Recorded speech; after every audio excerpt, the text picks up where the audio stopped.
السلام عليكم ورحمة الله وبركاته.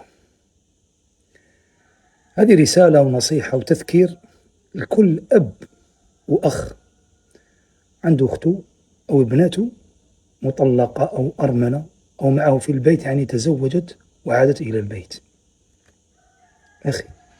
أخي أوقف مع بنتك ولا مع أختك، لأنها محتاجة.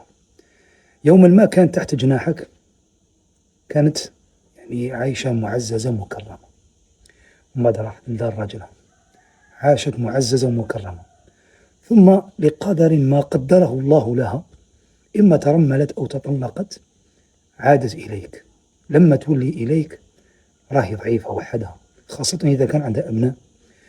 إذا خرجت البرة تعمل، أعرف باللي راهي مهانة برا، إما أن يتحرش بها، إما أن تهان، إما أن تساوم في عرضها وشرفها.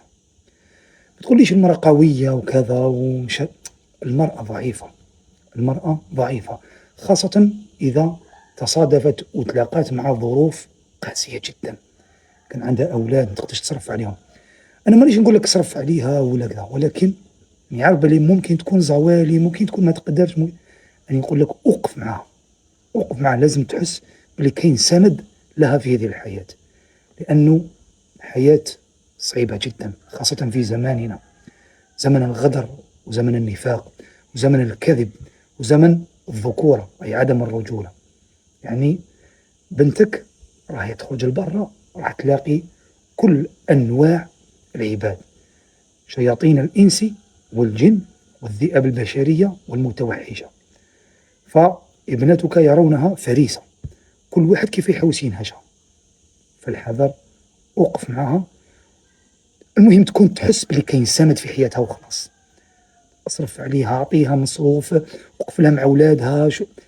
المهم أنك تحس بأنه كاين في حياتها حاجة اسمها رجل، سواء أب ولا أخ، تحس بلي كاين رجل في حياتها.